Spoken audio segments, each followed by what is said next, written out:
रहती है। मैं 14 अप्रैल को बाबा साहब की जयंती और इस अवसर पर मैं खगड़िया में लौट रहा हूँ।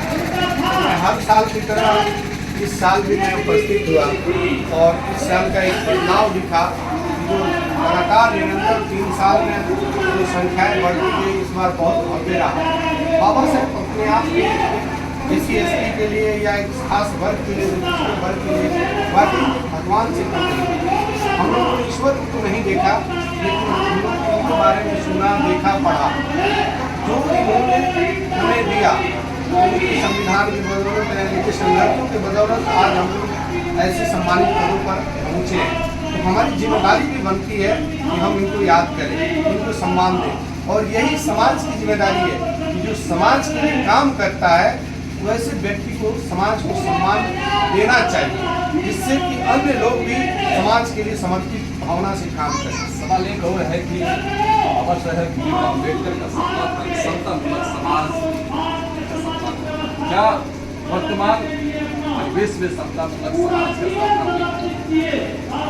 बाबा साहब ने उस समय की परिस्थितियों में उन्होंने संविधान की रचना की, संविधान में सभी को समानता की बात किया और समान अवसर आज भी मिल रहे हैं। ऐसा नहीं है, सरकारी शिक्षा व्यवस्था में हमारे आपके बच्चे जिनके प्राइवेट शिक्षा में एफर्ट नहीं करते हैं, सरकार की बेहतर पॉलिसी, बेहतर उसका वो चल रहा है प्रक्रिया। आज आपके बच्चे अगर BPSC में PT निकाल लेते हैं तो उनको 50,000 रुपये मिलता है मेंस की तैयारी करने के लिए।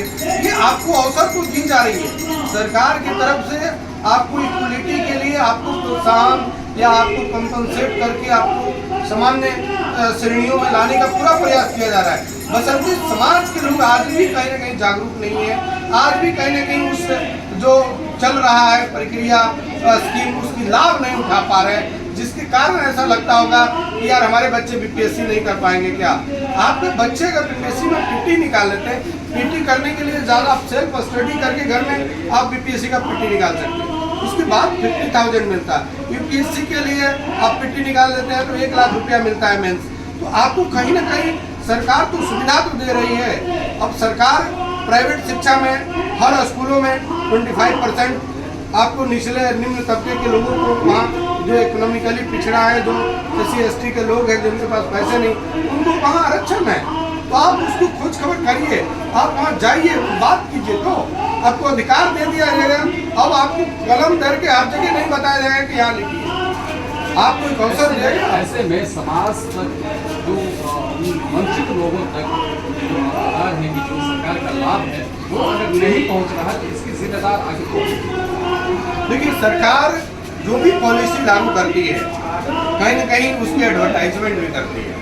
तो जो जिस वर्ग को ये लाभ मिलना चाहिए उसमें भी तो पढ़े लिखे लोग हैं, उसमें भी आज के डेट में अच्छे ओहदे पर मुखिया हैं, सरपंच हैं, पॉलिटिक्स में हैं, नौकरियों में हैं। उनकी जिम्मेदारी है कि जब भी छुट्टियों पर जाएं या मुखिया सरपंच के लोगों को ग्राम पंचायत के स्तर पर मीटिंग बुलाकर उस स्कीम के बारे में बताएं लोगों को। यही तो जिम्मेदारी नहीं निभा रहे हैं। जो नहीं इस तरह का कर रहा है उनकी गलती है, इसमें सरकार की कहीं से कोई गलती नहीं है ना। बहुत बहुत शुक्रिया। ये थे अरविंद राम जी से अम्बेडकर। देखिए कि सरकार अपने तरफ से हर संभव प्रयास करती है कि जो वंचित समाज के नीचे तबके के लोग हैं, जो गरीब गुरबे लोग हैं, उन तक सरकार की सूचना पहुँचे।